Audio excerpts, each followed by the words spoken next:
Ya, di part sebelumnya kita sudah membuat database dan tabel yang dibutuhkan.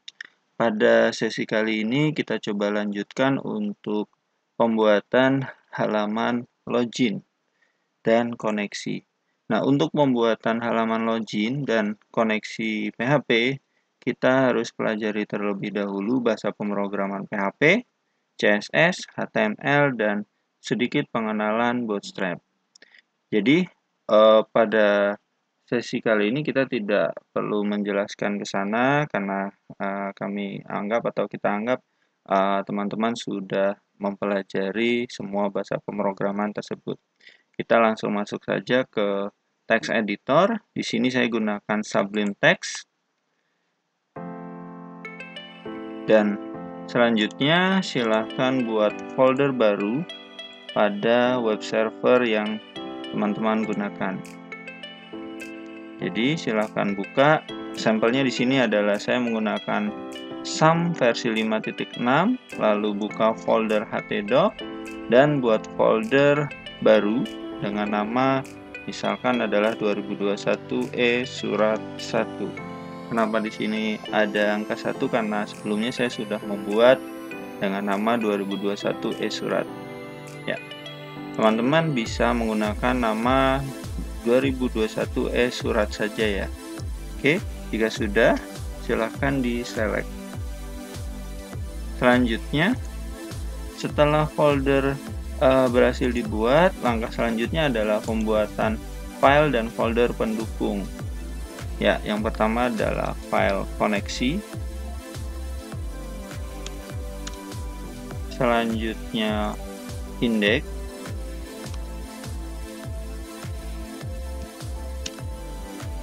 Selanjutnya ada file login.php.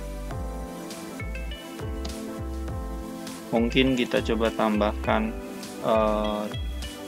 folder, yaitu folder image, folder CSS, dan folder JavaScript atau JS. Dan kita tambahkan satu lagi, yaitu folder untuk upload berkas. Ya, kita coba. Jadi nantinya kita akan mengupload scan, yaitu scan surat masuk, surat keluar. Ya, situ aja ya. Jadi kita buatkan folder baru dengan nama misalkan upload data, yang di dalamnya terdapat subfolder yaitu surat masuk dan surat keluar. Ya. Setelah semua folder dan file dibuat, langkah selanjutnya adalah buka file koneksi.php dan ketikkan fungsi PHP untuk menghubungkan antara aplikasi yang kita buat ke database yang sebelumnya sudah kita buat, yaitu 2021 surat 1. Ya, silahkan tulis perintahnya seperti ini. Variabel koneksi sama dengan mysqli connect, lalu masukkan servernya ada di mana. Karena kita posisinya masih di localhost, maka nama servernya adalah localhost, username defaultnya adalah root, dan passwordnya kosong. Selanjutnya di paling kanan kita isikan nama database yang sudah kita buat. Nah, nama database ini ada di phpMyAdmin dengan melihat nama di sebelah kiri ya. Yang sebelumnya kita buat ada 2021 surat 1. Maka nama ini kita tuliskan di bagian sini. 2021 surat 1. Selanjutnya kita tambahkan sedikit pesan. Jika koneksi gagal, maka muncul pesan yaitu koneksi ke database gagal. Ya, jika sudah, silahkan disimpan. Oke, untuk file koneksi selesai. Selanjutnya kita coba buka file login.php. Jadi di halaman login.php kita akan membuat tampilan login namun tidak sebagus ini ya. Jadi kita buat standar dulu. Untuk perapihannya nanti kita buat setelah semuanya selesai. Jadi yang paling penting di halaman login adalah adanya text field untuk memasukkan username, password, dan tombol login. Selanjutnya, setelah text field dan tombol dibuat, maka kita akan tambahkan perintah PHP untuk memvalidasi atau memeriksa data yang ada di database. Jika username dan password yang dimasukkan benar, maka login berhasil, dan jika salah, maka muncul pesan gagal login.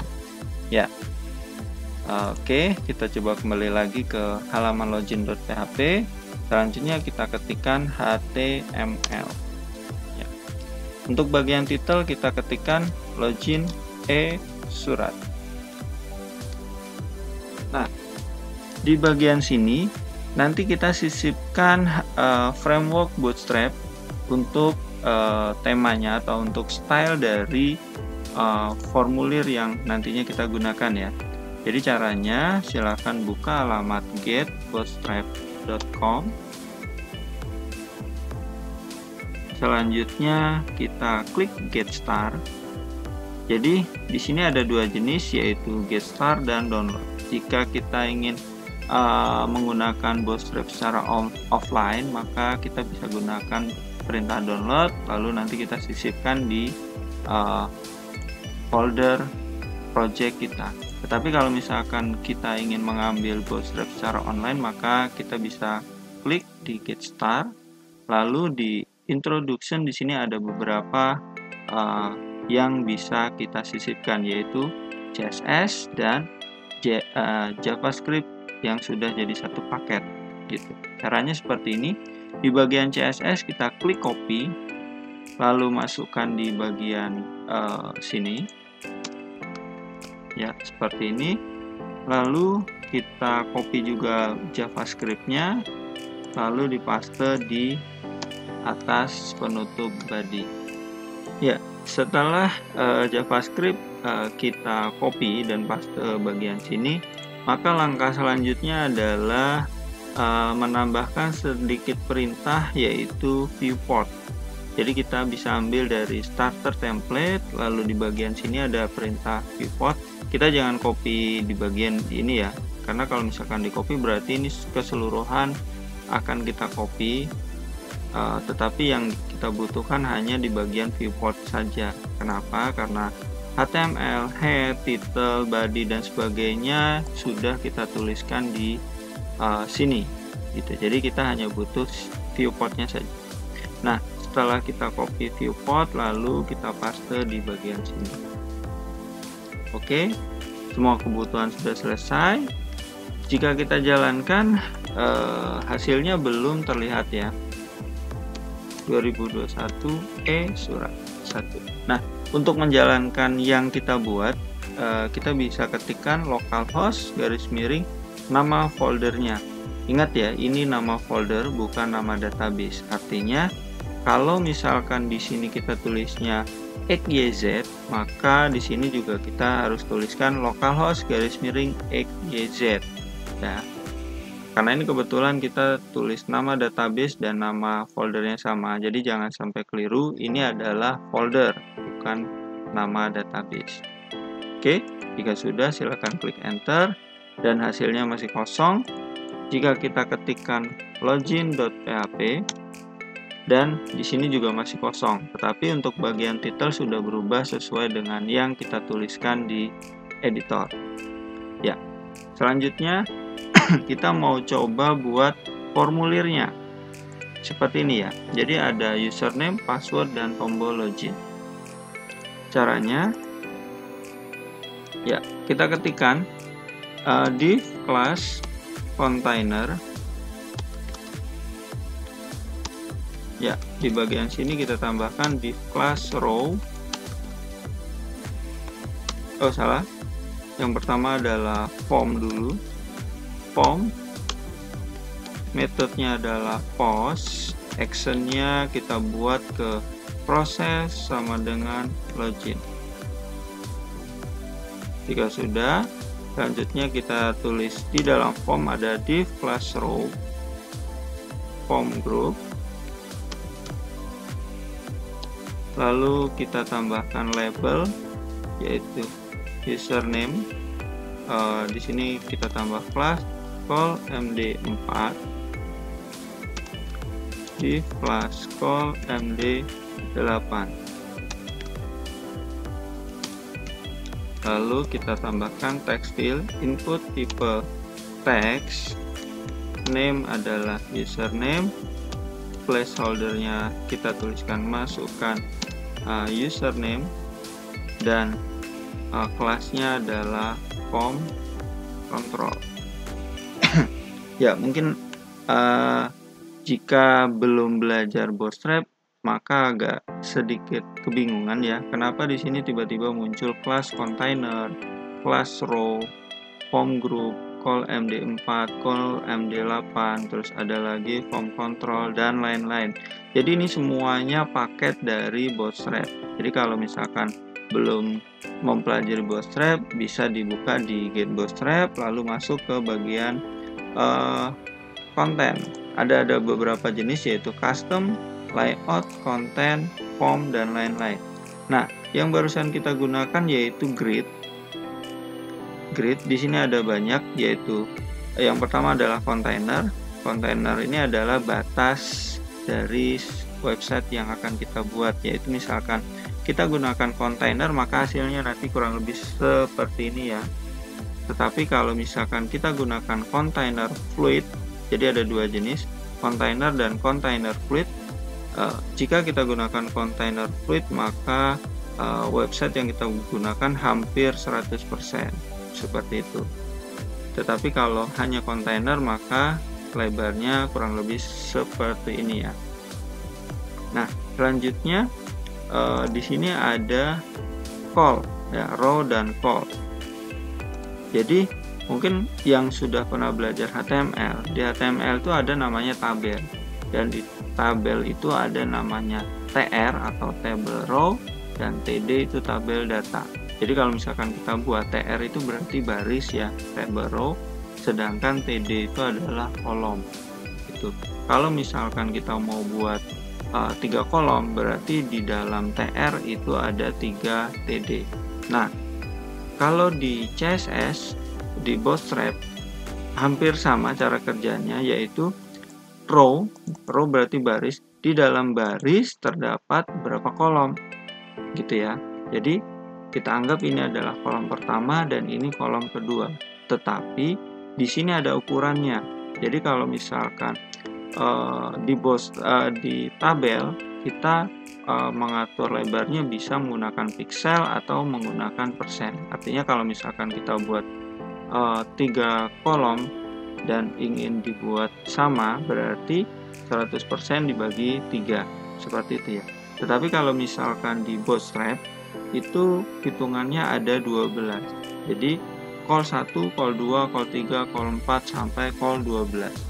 Kalau misalkan kita mau buat 2 kolom dengan ukuran 50% 50%, berarti kita bagi 2 saja. 12 dibagi 2 berarti sebelah kiri 6 dan sebelah kanan 6.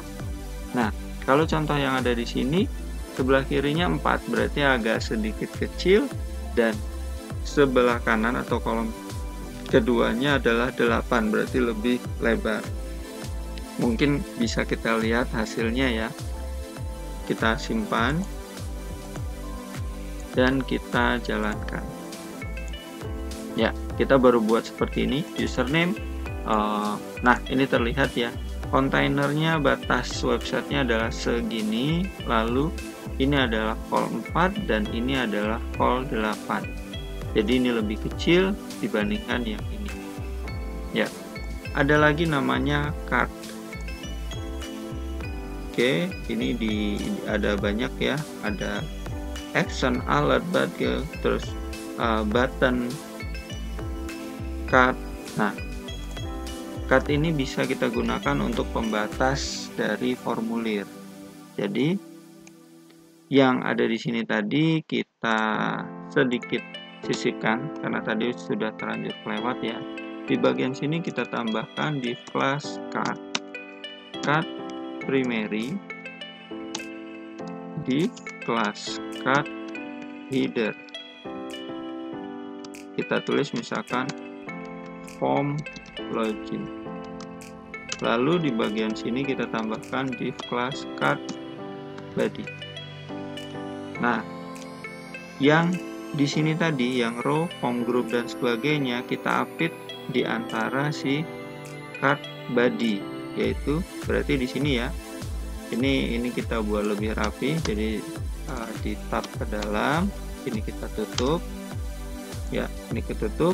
Ini sudah ada pasangannya dan ini belum ada penutupnya, berarti kita tambahkan seperti ini. Jika sudah, coba kita simpan dan kita tes.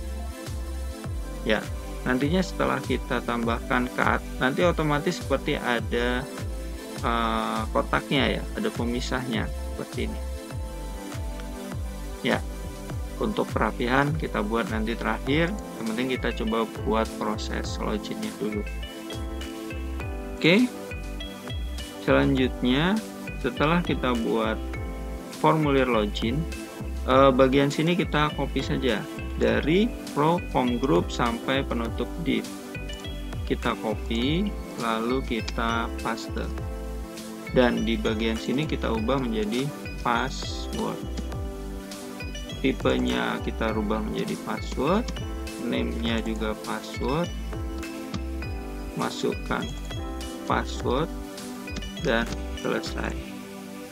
Kita save dan kita coba lihat hasilnya. Nah, seperti ini ya, ada username dan ada password. Jadi kalau misalkan tadi bentuknya adalah teks, maka pada saat kita inputkan akan terlihat seperti ini.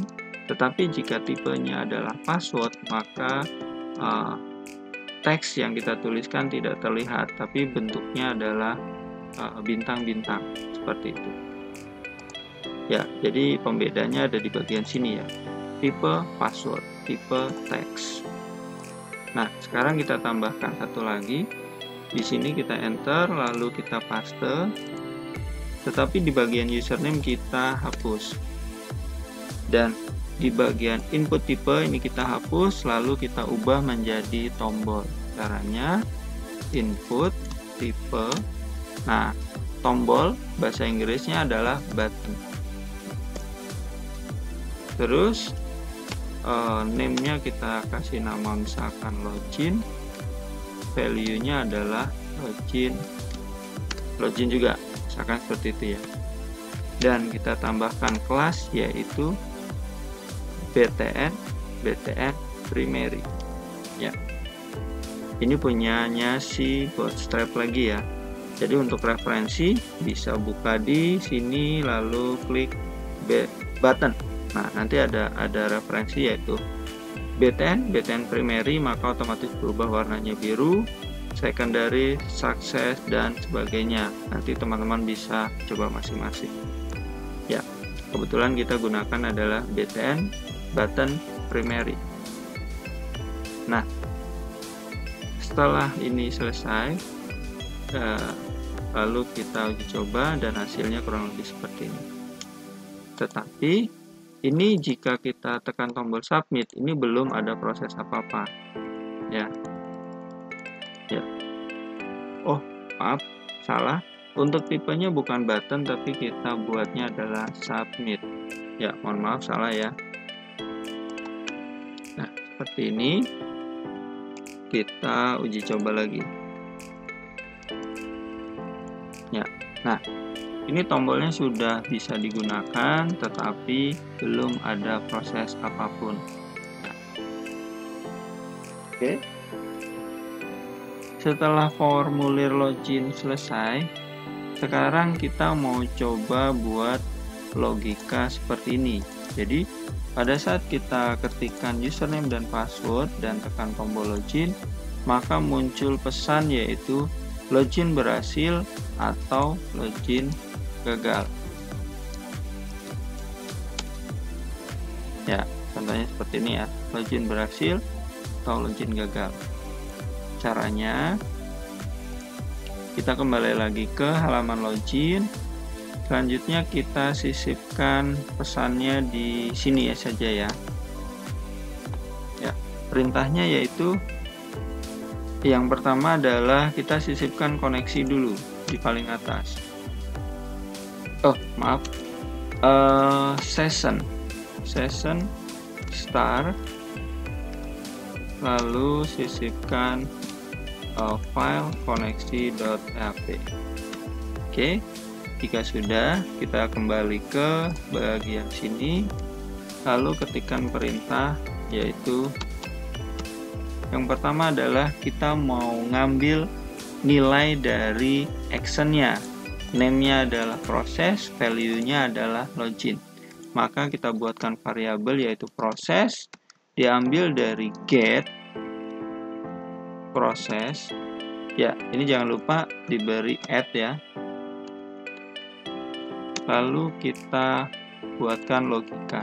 Jika proses sama dengan sesuai dengan value-nya yaitu login, maka jalankan perintah apa nantinya. Seperti itu ya. Oke. Selanjutnya kita mau ambil data dari input username dan input password. Caranya username sama dengan variabel post username,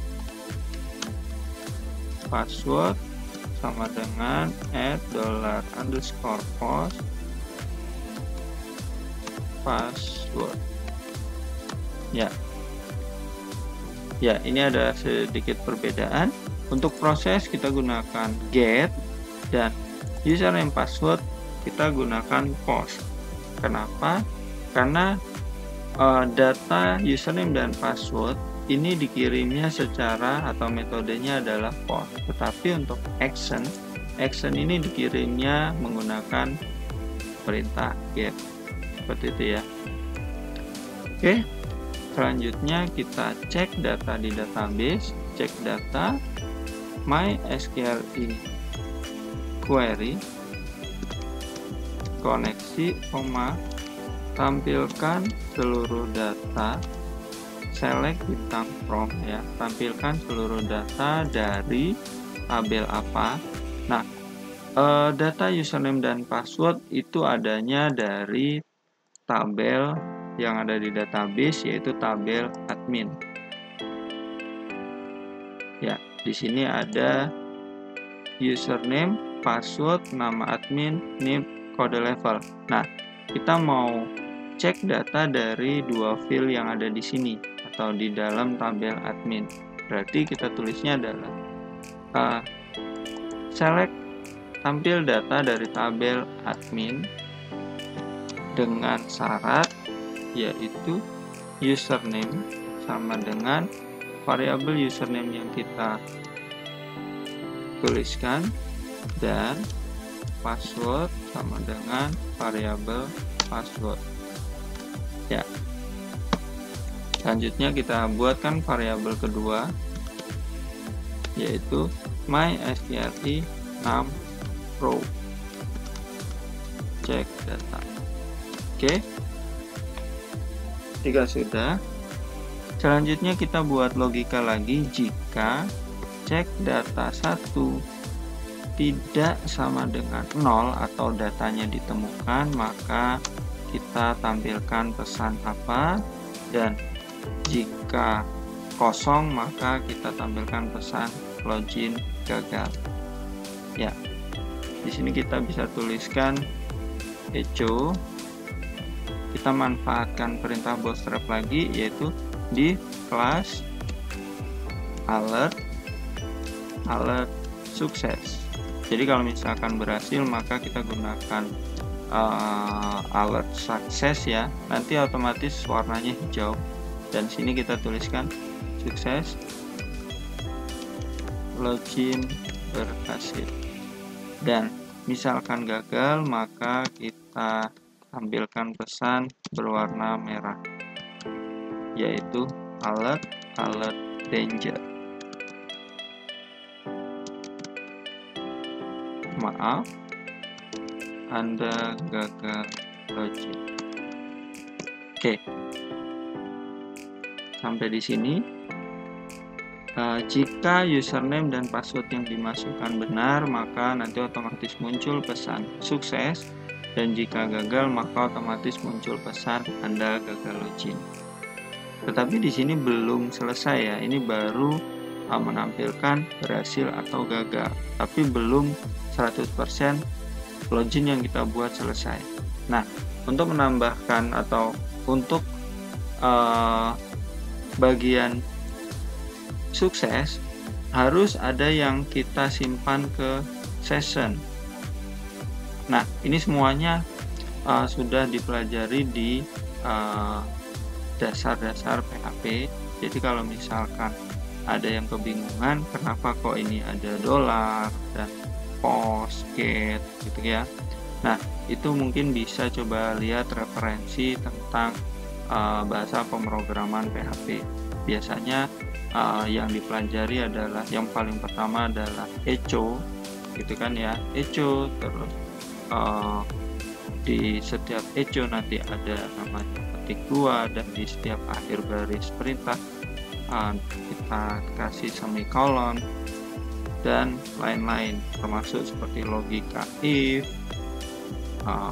ada lagi for, while, terus ada session, ada cookies, date, dan banyak sekali. Jadi jika masih bingung di bagian sini, coba dipelajari kembali bahasa pemrograman PHP. Banyak situs atau banyak channel YouTube yang sudah membahas tentang dasar-dasar PHP, diantaranya seperti W3 School, terus Malas Coding, misalkan channel YouTube ada bahasa programming Unpas dan sebagainya.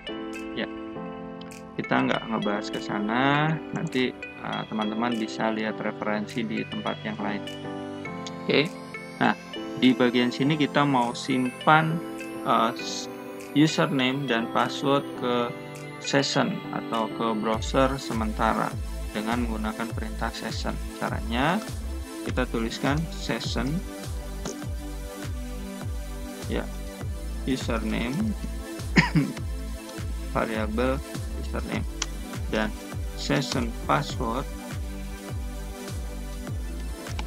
sama dengan password. Ya, menyimpannya hanya seperti ini. Kalau kita mau ambil data, nanti penulisannya dibalik, artinya variabel ada di depan dan setelah sama dengan kita tuliskan session gitu ya. Oke, selanjutnya setelah disimpan ke session, maka kita tambahkan direct ya, header, location.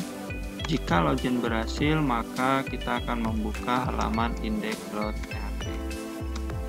Oke, nah sampai di sini sudah selesai dan bisa diuji coba. Kita buka aplikasinya, lalu kita inputkan admin 1234556 login. Nah, di sini gagal gitu ya. Kita coba sembarang, gagal. Kenapa kok bisa gagal? Jadi sebenarnya logikanya adalah seperti ini. Jika kita tuliskan angka 1 dan passwordnya 1, klik login, berarti username dan password adalah 1. Nanti sistem akan otomatis membaca di baris 20 ini ya. Jadi tampilkan seluruh data dari tabel admin dengan syarat username sama dengan 1 dan password sama dengan 1. Jika nilainya tidak kosong, maka berhasil, tetapi kalau nilainya kosong, maka gagal. Nah, yang membuat pesannya selalu gagal karena kita memang belum pernah membuat atau menginputkan user password yang diinginkan. Seperti itu. Makanya mau diinputkan username dan password apapun, maka statusnya akan gagal. Nah, gimana caranya biar berhasil? Kita coba buka kembali localhost php admin, lalu buka tabel admin, dan klik tombol insert. Nah, untuk bagian username bisa kita masukkan username yang dimau, misalkan admin, dan passwordnya adalah 1234, misalkan seperti itu. Namanya misalkan saya buat Ferdian Radista, nicknya 1234, dan kode level karena ini belum ada, jadi kita anggap levelnya adalah admin. Jika sudah, klik go. Nah, untuk melihat data yang sudah kita inputkan, kita bisa klik browse dan ada di sini. Misalkan kita ingin menambahkan akun yang lain, berarti silakan klik insert lagi, lalu tambahkan misalkan admin 2, passwordnya saya buat misalkan admin 2 juga, Dwi Retno Wahyu Ningsih, dan ininya 12345, levelnya adalah admin. Jika sudah, klik go. Nah, setelah berhasil, kita cek kembali di browse. Nah, ini sekarang sudah ada dua data, yaitu admin dan admin 2. Nah, jika ini sudah ada dan codingan yang kita buat tidak ada yang salah, maka seharusnya pada saat kita menginputkan username dan password otomatis akan berhasil. Ya, kita tes saja dengan sembarang dulu. Admin XYZ gagal. Kita coba dengan yang benar, yaitu admin 1234. Berhasil ya. Jadi jika setelah klik login diarahkan ke halaman index.php, berarti loginnya adalah berhasil, seperti itu. Tetapi kalau misalkan kita inputkan masih tetap di posisi login yang di formulir login, maka loginnya belum benar dan dicek kembali sintak yang sudah kita tuliskan. Ya, untuk sesi kali ini kita selesai sampai di sini, dan di sesi berikutnya kita akan mencoba membuat halaman login yang halaman indeks yang nantinya akan menampilkan menu-menu yang dibutuhkan. Contohnya seperti ini, yaitu ada setelah login berhasil,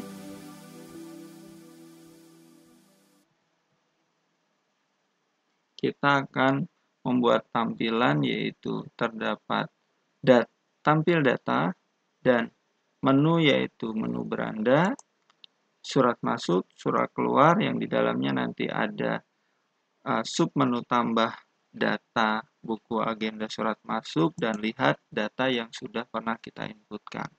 Sama untuk surat keluar juga sama. Selanjutnya ada menu manajemen akun, yaitu untuk mengolah data yang ini tadi. Jadi nantinya untuk kedepannya jika ingin menambahkan akun baru tidak perlu menggunakan PHP MyAdmin lagi, tetapi bisa kita tambahkan dari halaman website yang sudah kita buat, seperti itu. Ya, untuk sesi kali ini sudah cukup sampai di sini. Jika ada pertanyaan, silahkan ditanyakan. Selamat mencoba, dan wassalamualaikum warahmatullahi wabarakatuh.